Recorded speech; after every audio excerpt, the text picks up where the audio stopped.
Hello there, I am Kid Champagne Matthew Haberman, and we are back for another edition of Nostalgia Time with Kid Champagne. I'm here today. We're going to be talking about one great actor who has left a legacy of films. You may know him as the most portrayed as the character Ernest P. Worrell, Jim Varney. Jim Varney. We're going to be popping the champagne for him today. So a little bit about this with Jim Varney. His name is James Albert Varney. He was an actor, comedian, and writer born on June 15th in 1949.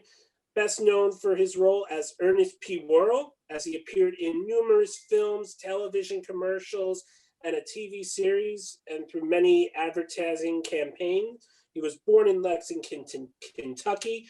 He started memorizing long poems and material from books, which he used to entertain his family and friends, and inspired talent to go on into acting. One of his first roles was portraying Ebenezer Scrooge in a local theater production. And by the age of 17, he was performing in nightclubs and coffee houses throughout the nation. One thing is that he studied Shakespeare at the Barter Theater in Abington, Virginia. He had his first television role in the Johnny Cash and Friends TV show. And he toured as a stand-up comedian. He would impersonate numerous characters with elaborate backstories throughout. And back then, but what Jim did is that he broke out in 1980 as the character we all love, Ernest P. Worrell. Mm-hmm. And he started being in mostly commercials, but one of his catchphrases that he was known for is, know what I mean, Vern? And throughout the decade, Ernest was an established brand for advertisements throughout the nation. And because this character was so big in commercials, he came on to being in some full-length films. One of the first was Ernest Goes to Camp, which is the successful Ernest movie today that made so much in the box office. He came on the 1990s. He was also historically known as a voice cast in the first full-length computer animation movie that we know of, Toy Story, as Slinky Dog, which he reprised in Toy Story 2. And his legacy has just been so much lived on through fans throughout. But tragically, in August of 1998, Jim Varney was diagnosed with lung cancer. And after putting a big fight for a couple of years, on February 10th, 2000, he has passed away at the age of 50.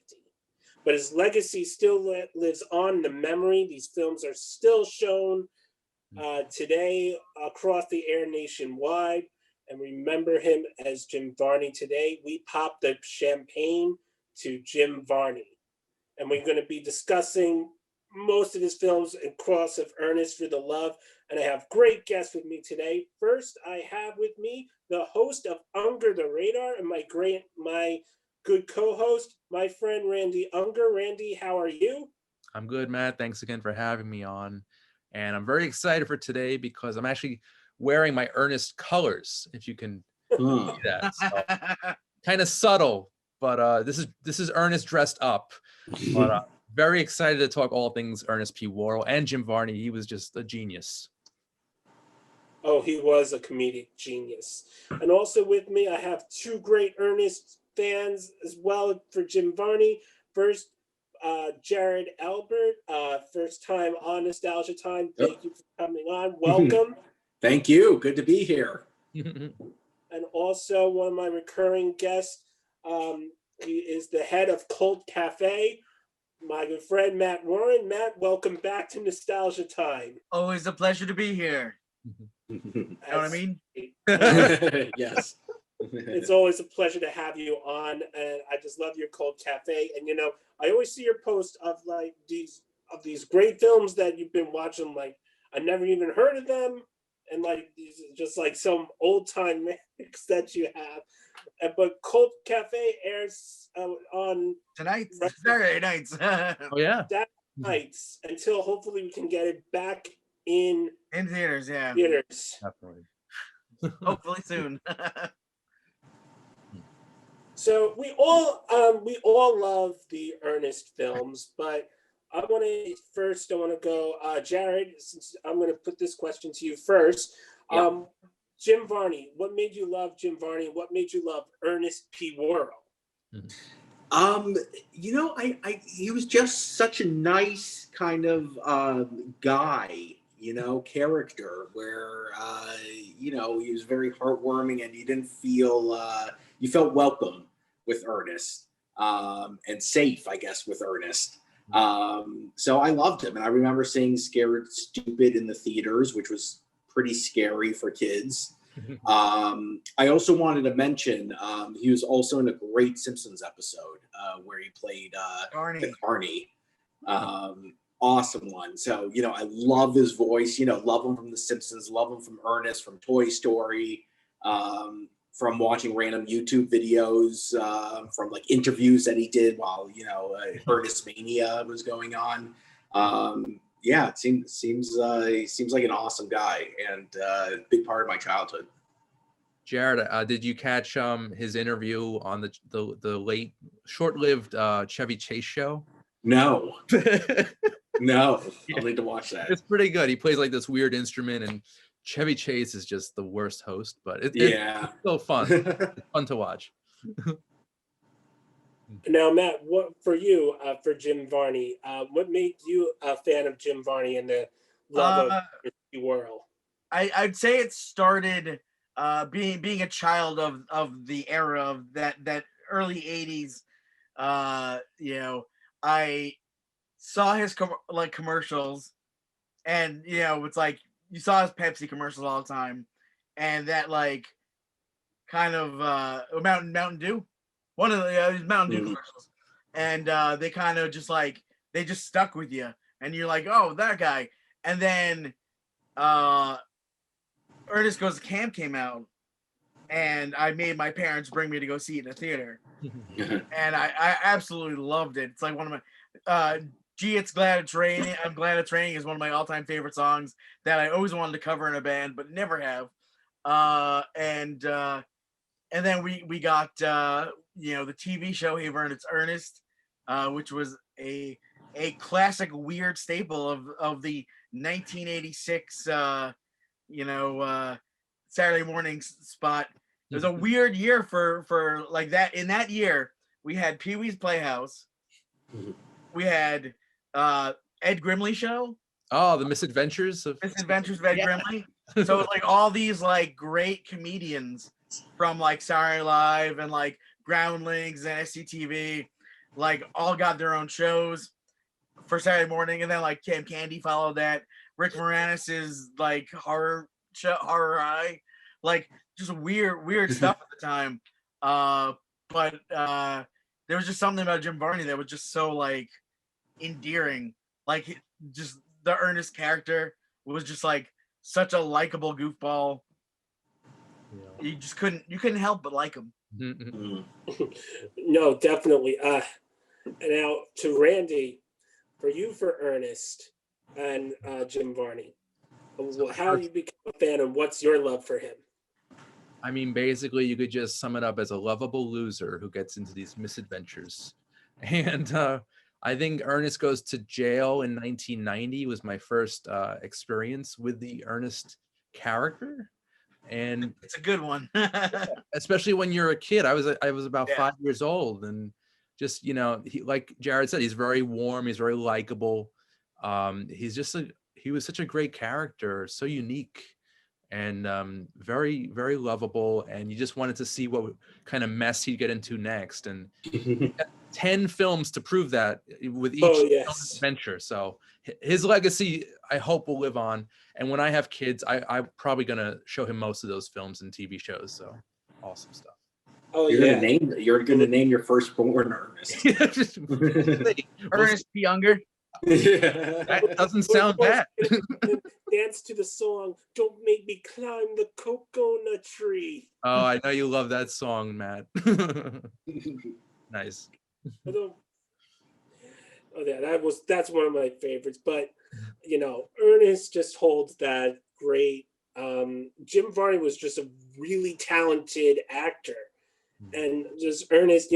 Yes, he was just like so silly and everything for what he does, but it was just so funny to just for Ernest. He was just that down to earth hillbilly guy, just regular guy, just trying to get by. And also, he had like these mishap adventures that he just gets himself into, and hey, he comes out the hero. Mm. Yeah. And you know what? We were just talking about this with the actress Shay Astor from Scared Stupid. How amazing it might have been if Varney lived longer. He could have maybe even gotten into like dramatic work, like because a lot of comedic actors do eventually take that route into drama. Like And an And he was Shakespearean based, so he was, yeah. There is an independent film, one of his last films actually. There is an independent film out there, Jim Varney, as he played, I think was a criminal or an abuser. It was a serious role? It was a serious role, yeah. So I'm trying to see. It was called Daddy and Them. Yeah. Was that a movie or a TV show? Oh, that was a movie. That was his second to last film, actually. That was his second to last film. Yeah, it came out after he passed away. Oh, it's got a great cast. Laura Dern, Andy Griffith, Ben Affleck, Kelly Preston, Jamie Lee Curtis, and Billy Bob Thornton too. Wow. I'm curious about that now. That looks pretty good. It would have been really cool though to see like a 70-year-old Ernest movie. Oh, yeah. As Ernest in the retirement home. And I mean, there could have been so much from Ernest. Yeah. I feel like he probably would have had his own like Netflix show by now. Yeah. Like in streaming age, I guarantee you, like Ernest would have made a comeback. I mean, yeah, he could have totally done it, and he would have been about 71, 72. So yeah, he's still done it. Sad. So I want to start with Ernest has just been so much with the jokes and with everything he does. One of my favorites is definitely hands down, and it's actually the most successful of all Ernest films, and it had a nice cast in there. Ernest Goes to Camp. That's the first feature film that Ernest was in. Yeah. Of course, in his nature's like, he works as a handyman, starting as Camp Kikiki, working to become, hoping to become a camp counselor, one of Ernest's greatest dreams. And the camp decides to bring in a bunch of juvenile delinquents from juvenile hall. After they decide to go and prank the counselors, they decided to give Ernest a shot at being a counselor. And then, they have fun. They also do some pranks on him. But, the kids really enjoyed, they respected Ernest. Those kids did respect Ernest, right? Mm-hmm. And then they also had the duo was in there, the silent guy and the bigger guy. Yeah. They were the cooks. They were like, they were in his Hey Ernest Ernest and all of his early works. They were great. Yeah. But later on, I think in Scared Stupid, they replaced the heavyset guy. Yeah. Oh. Yeah. But with an actor, it's almost exactly. The silent guy was in almost all of his movies. Or at least the most of his stuff, yeah. And he was in Hey Vern. Yeah. Yeah, they played pretty much the same characters on the show. Like they did like all kinds of like weird like segments. Yeah. Now going back to it, what did you think of all for Ernest Goes to Camp? Absolutely genius. I loved it. I still I rewatched it a couple weeks ago, and it's so endearing. It's got a, I mean, it's got a great message, and it's also like it's a classic, like loser like triumph story. It's it's like he wants the respect of these kids, and like eventually like he earns it. And it's just a great turnaround for like the characters too. Like the kids kind of redeem themselves from being these like bratty jerks into like saving the camp. Yeah, I definitely rented it on VHS a few times. Sure. I think it's the perfect way to introduce the character to the big screen. I mean, I can't think of a better way than Ernest Goes to Camp. It's just a fun, really great family comedy that you could just watch if you're ever in like a bad mood or you're sick. You could just put it on, preferably on VHS, and it'll just make you feel good. It's just a fun movie. It's a good time. Oh yeah, it's Weren't a there fun, like? I'm sorry. including like for who they had, the villain, the actor who played, Dean Warmer from Animal House. He was in that. Right. But I enjoy it. It was such a great film, and I used to go to summer camp, and sometimes, reflecting back, sometimes I say, if I went to summer camp like now, I would have said, I wish I had Ernest as a camp counselor. We all do, Matt. I went to summer camp around the same time as that movie came out, and it was nothing like Ernest. Weren't there a few like camp movies? Oh yeah, I mean that's definitely around that time. Big '80s genre. You have the Meatball series. I mean, even in the '90s, you have Camp Nowhere. Yeah, Heavyweights. Yeah, Salute Your Shorts on Nickelodeon. Oh yeah, TV show. Yeah. Camp was very big. So it's a and it's pretty much like 90% of the horror movies for the time too. Yeah, summer camps. Which don't forget, coming this summer is going to be Nostalgia Time Summer Camp editions. Yeah. All episodes will be on. Talk about everything summer camp. I love it. Everything summer camp that year. Oh yeah. Nice. Yeah, because we did a sleepaway camp a few months ago, so that was a lot. Oh, we're gonna have part 2 around then. I think we're just gonna have to do it. I know. But for most of it, it was such a great film. I mean, you just see the kind of comedians like, and he goes, Yeah. Another one of my favorites is Ernest Goes to Jail. Oh yes, My number 2 favorite. Yep. That's definitely my favorite. It's just so wacky. Yeah. So fun. And Electro Man. And playing Nash, the how he played the mean guy, the bad guy, the doppelganger. Yes, where he just kind of scrunched up his face and changed his voice a little bit, but it worked. It was perfect. Yeah. And he was scary as one Nash. of the first appearances of Auntie Nelda, right? Oh, was. What are you doing to a poor old woman? Yeah, I mean the character was used a lot on the Hey Vern, It's Ernest show, Right. and in a lot of commercials too. So great. Yeah, no, good move. I like when he tried to make the gun out of the soap. Yeah. And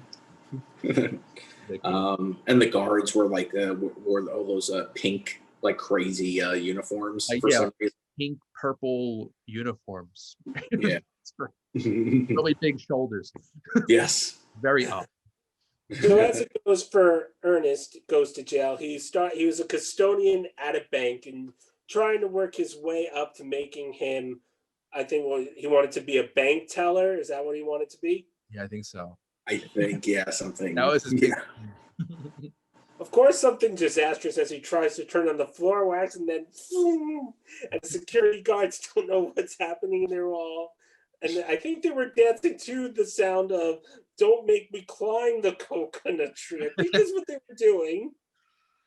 And the only thing I didn't really like about that movie was the final scene, final climactic battle or whatever with the where he's like floating. Yeah, where he's like on the ceiling, flying through the bank.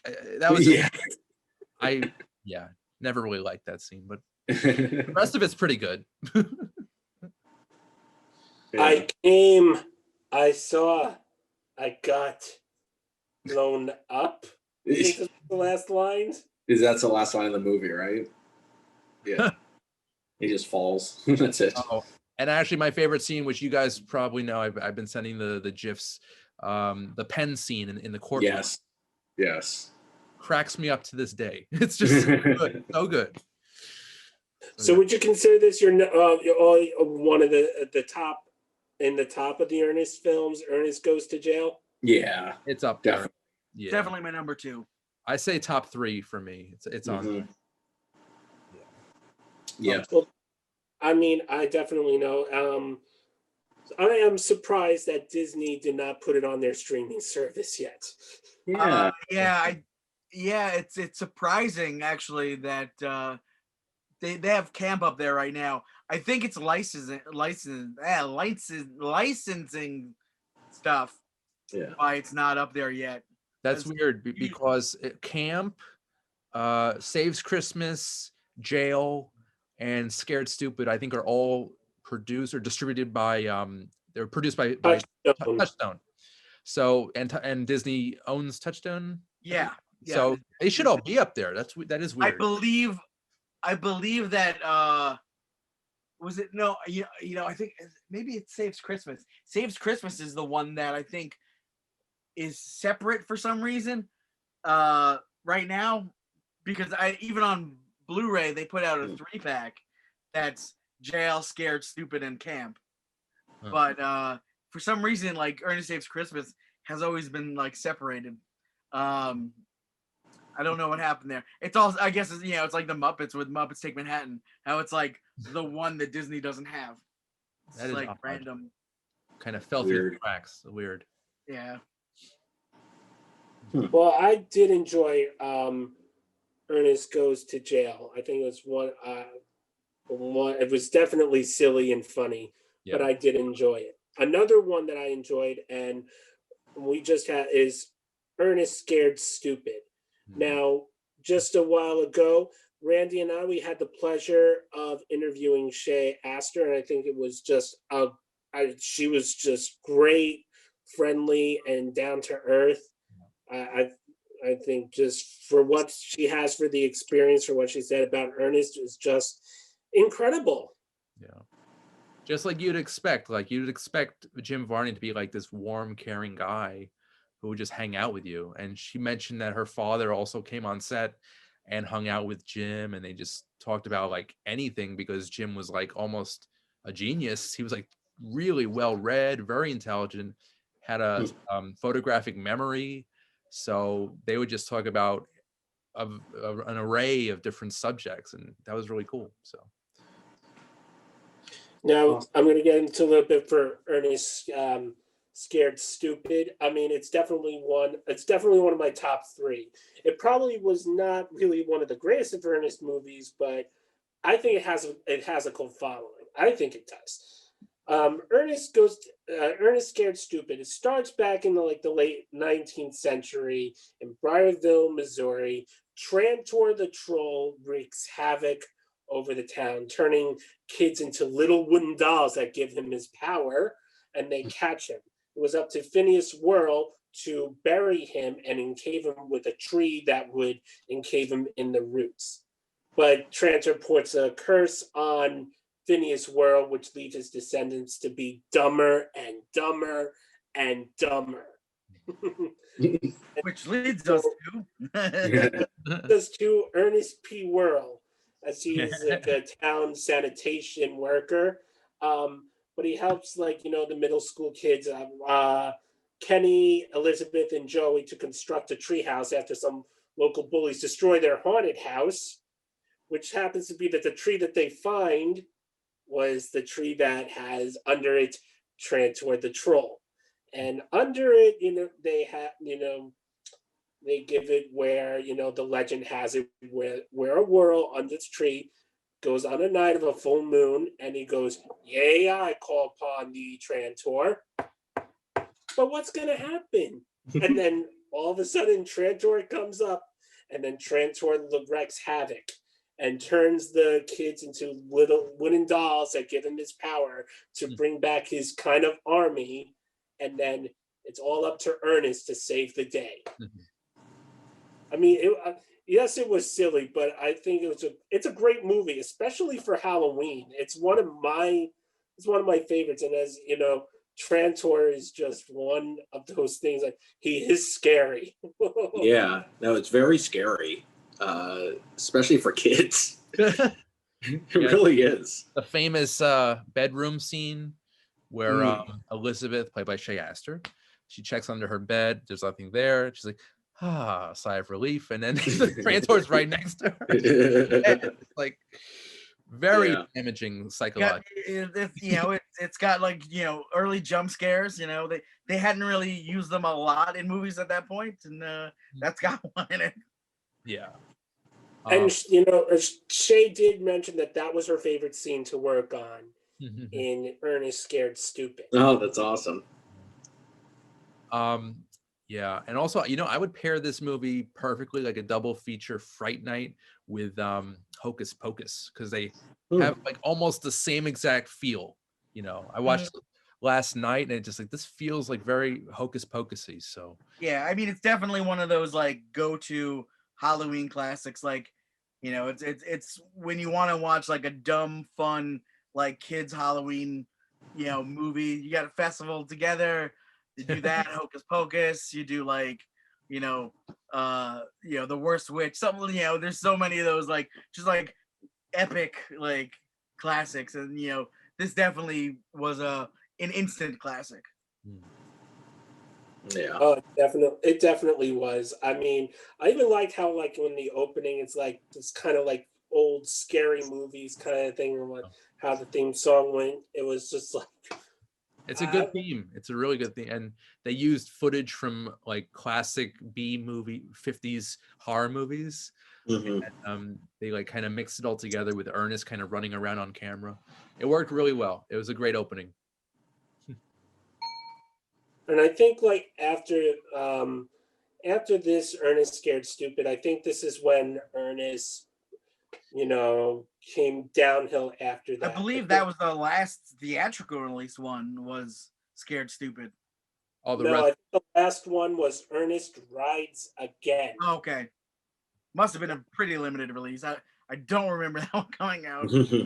I remember it coming on VHS, because I remember renting it as soon as it came out on Blockbuster, but I did not ever see it like playing in the theater.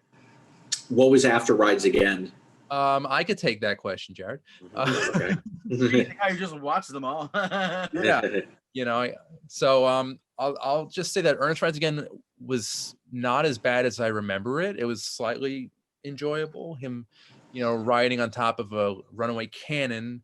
That's literally all I remember from the movie. Is basically. But it was kind of a fun ride. I was glad to be on that ride. Yeah, exactly. Next up, things kind of went sort of sideways. He did a couple of hits, couple of misses. He did Ernest Goes to School in 1994, where he was basically bullied. He was like a custodian there. Okay. And the football jocks were kind of giving him a hard time. Basically, the premise was that the administration enforced new laws saying that all the employees at the school have to have at least a high school education, a high school diploma. And Ernest sadly did not have a diploma. So they had to fire him or have him go back to school to get his diploma. It's like Billy Madison, except it's funny. It was okay. It wasn't terrible. Yeah. And the same can be said for Slam Dunk Ernest. No. Yeah, no. I liked it. You shut your mouth, sir. Seeing that once. It was lots of fun. The concept so good. Yeah. They would later use it for the movie Like Mike, starring Lil Bow Wow. Basically, yeah. I watched, I didn't watch the whole thing. I stopped after like 25 minutes after he ruined the basketball game, because he was being really distracting, and then he like fell over and all the balls went everywhere. And, they were really like a lot of the later period, like the post Scared Stupid movies, I feel like it's kind of like the last season of Mork and Mindy, where like you know you had Jonathan Winter and Robin Williams, and they couldn't control it. There was no longer scripted. It was just improv. I'm pretty sure that they just let Jim do whatever he wanted and just improvise the entire movies. Because there seems to be no rhyme or reason to any of those films. Like with the term "jump the shark," that would be appropriate, right? Yeah, definitely, absolutely. I definitely feel like they kind of like were like, and also like I think it was a different creative team also worked on those later films as well. Well, I think feel like- John Cherry III and Coke Sam's, they had some input. They were definitely heavily involved with the earlier ones. Yeah. But after Rides Again, the series just went downhill, unfortunately. And after Slam Dunk Ernest, there were two more, which were probably the worst of the entire franchise. Ernest Goes to Africa and Ernest in the Army. These were almost watchable, guys. So spare yourself. Every single one of those I rented from Blockbuster, and it was like every time they came out with a new Ernest movie, I would like first day it came out, I'd go rent it, and then be incredibly disappointed. Yeah. Oh, and here's does he? I could be mistaken, but does he do blackface in the Africa one? He does. He turns himself an Indian servant, and it's very, very offensive. Oh boy. Yeah. Bad. Yeah, let's skip out of Ernest Goes to Africa. I want to see, but in some of the past post Ernest, he had some good and even historical roles as well. I mean, first off, he was great in the Beverly Hillbillies. Mm-hmm. Definitely, he was perfect in that role. Was it Jed or Judd? Jed. He was Judd. Judd. He was perfect. They couldn't have picked a better actor for that. Yeah.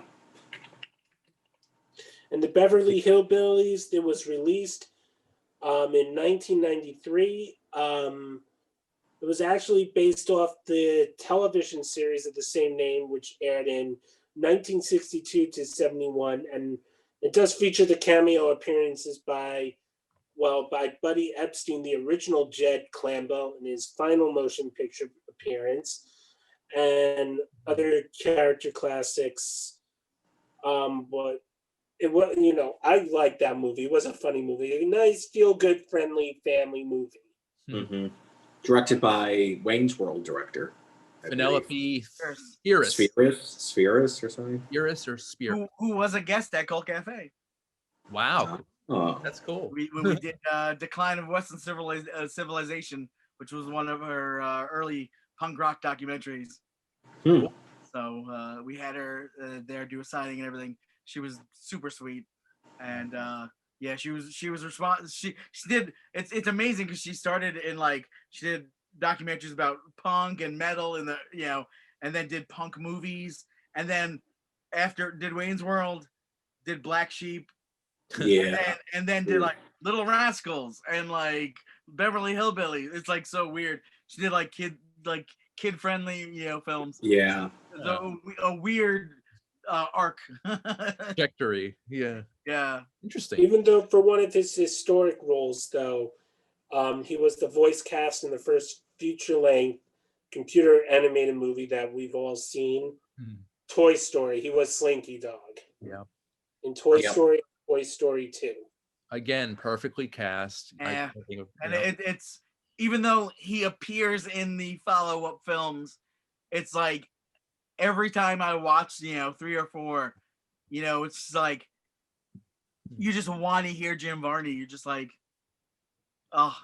he's so missed. Do they just recycle his? I think in 3 he doesn't have any dialogue. In 4, I believe he does talk a little bit, which I'm assuming they just recycled. Yeah. Well, actually, in Toy Story 3, it was I think the Slinky Dog character they did replace him. Who did he was voiced by Blake Clark, after in Toy Story 3 and Toy Story 4 by Blake Clark. Another good friend of Jim Varney, actually. The voices are kind of similar. Yeah, he's a good friend. He probably does a good impression. So, I mean, it's pretty. I can imagine it being pretty difficult to replicate Jim Varney's voice. It's so unique. Yeah. I don't know. I'm sure somebody could. As much as his life was again cut short, he was diagnosed with lung cancer in August of 1998. He was actually been known as to be a long-time chain smoker. I think like he was working on the Treehouse hostage film, and that's when he kind of like figured out like something was wrong. It was sad for him to go at the age of 50. I mean, for even though like if he was living right now, I mean, he would be like 70 years old right now, right? It'd be 70. 71, 72, I think. Yeah. It would have a lot. I mean, we could have seen him go on. I would also think like by now, like after years, we probably would have seen the revitalization of Ernest P. Worrell in some sort of form. Do you all agree? Absolutely. Definitely. Yeah, because Pee Wee Herman, Paul Rubens, he did a movie on Netflix a few years ago. Wasn't very good, but still he brought the character back, and he's brought it back on stage as well. So I can imagine Jim Varney going that route if he were alive today. So it's a shame, but he also slightly ironic because in the early days, his commercial days, one of the commercials he did a bunch of commercials were anti-smoking campaign commercials. Really? Where he would like go into Vern's house and be like, "Hey Vern, you gotta quit smoking," and like talk about how disgusting cigarettes were. So yeah. Oh dear. Yeah. That is unfortunate.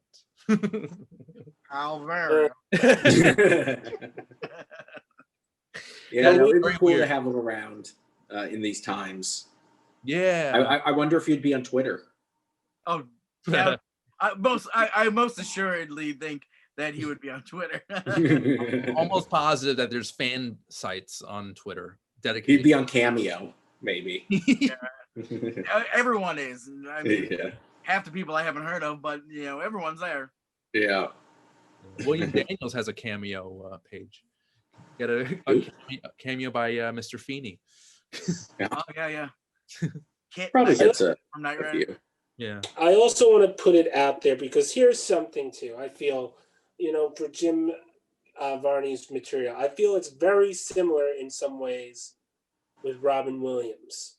Now, there is a clip out there on YouTube Yep. and the comic relief of Jim Varney is Ernest character speaking with Robin Williams there. Now, I got to tell you, if both of them were alive today, and they decided to do a comedy show, I would go there in a heartbeat because it would be nothing but laughs the entire time. I think I don't know, but I feel like Robin Williams and Jim Varney would have been a great comedic duo together. Yeah, like just seeing that footage of them together, it like really shows that they both share that high energy and like just that love of like making like they're it's like they're totally just trying to make each other laugh, and it's a really beautiful thing. They had in that it was like a minute and a half or 2 minutes where they're just kind of improvising with each other, like back and forth, and it's perfect. And you would think that Robin Williams would overpower the conversation, but Varney holds his own, and they're like really, it's really a great thing to watch. And guys watching now, just check it out on YouTube. Just Jim Varney, Robin Williams, and you'll see the magic. Also, something to look for if you guys have not seen it is his appearances from Fernwood Tonight, the Martin Mull, Fred Willard show that used to be on in the 70s. I used to watch it when it was on Nick at Night. And he did a couple of appearances as like this like kind of scumbaggy character with a mustache and everything. and it's really interesting. Like, What is it called? What show? Fernwood Tonight was the name of the show. It was Fernwood like a with fake an talk F. show. It's like a Fernwood. a precursor to like a Larry Larry. Sanders thing. On Okay. Nice. it's Martin Mull and Fred Willard was his co-host. Huh. Out. Fernwood or Fernwood Tonight. Yep. nice. Yeah. Another YouTube search. Yep. Indeed. I mean, there's also some things that I wish for Ernest. Now there's like a line, we all know this company. It's called Funko. I feel like they should come out with an Ernest P. Worrell pop. I'm surprised they don't have a bunch of them already. Right. Mhm. With It's all like of there the should be an Ernest Goes to Camp one. There should certainly be Ernest Scared Stupid ones. Like, they should, they make so many variants of everything. There needs to be Ernest Pops. closest They're we have you is know a I would doll love from to 1989. Antoine. Oh, it's the troll as a Yeah, pup. why That would look not? good.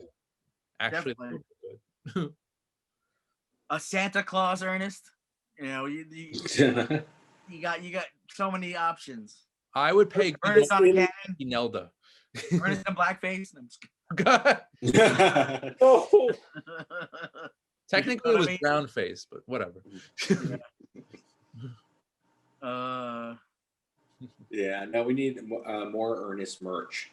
Yeah. we need Ernest in jail, like an Ernest for Ernest Goes to Jail. yeah. Ernest peeking out of a pumpkin. Yeah. That would actually be cool. Yeah, I'm that- surprised. I mean, hey, Funko, if you're listening, we want Ernest P. Worrell. Pete Pee Wee please. Herman, we need Ernest P. Worrell. Ernest covered in poison ivy. Come on, make it happen. Yeah. Maybe for an upcoming anniversary. Well, this year marks the 30th anniversary of Scared Stupid. So we'll see. In October. Man, God, how old is Ernest Goes to Camp then? What is that? Oh, 80s. 88. 88, yeah. Woo, Wow. old. Saw that in the theater. I'm old. The theater I saw that, not even there anymore. Yeah. Hasn't been there forever. I saw the movies that I saw there were Star Trek 4, Ernest Goes to Camp, The Frighteners, Edward Scissorhands, and I think the last movie I saw there was Waterboy. And it's been close since The Waterboy came out. That's not a bad lineup of films, Matt. Yeah, that's pretty good. Oh, and X-Files, the first X-Files movie I saw. Oh, wow. Nice. Was that 98? X-Files? I believe the first one. I think so. 97, 98. 97, yeah. Yeah. As much as for what we've seen, like I do see for how it is that Ernest has, even though they're not the greatest of films, they still hold a big legacy. And it's, we have some of us have young kids. I'm going to show it to my son. Matt, you probably have already shown it to your kids already. Yeah, I haven't shown. I think Ernest Goes to Camp is the only one I've shown them so far. I don't know why. I mean, this year I watched Ernest Saves Christmas when they weren't here. So, but maybe next year I'll do Scared Stupid and Christmas with them. What did they think For our seasonal watchings? What did they think of camp? They thought it was funny. It's. I feel like a younger generation of kids are like, "Why is he so stupid?" Yeah. It's a character. It's funny, and it's like it's weird that there, this line of like kids not understanding like purposefully stupid people, like Mhm. because I guess now like stupid people are like a horrible disease, and it's scary. So with this alone, I have to say it's time to salute a toast. We know he's no longer here with us, but to Yes. Jim Varney, I leave you all. Here's to Jim Varney. Your legacy will live on. We will always talk to you. We'll remember your films, and we'll leave you with a song. I think you know what song I'm about to put on. Yeah, we do.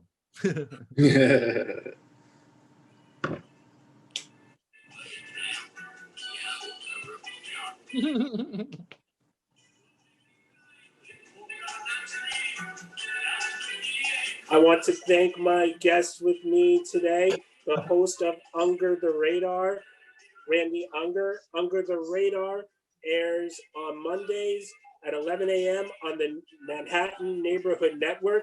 Please check it out.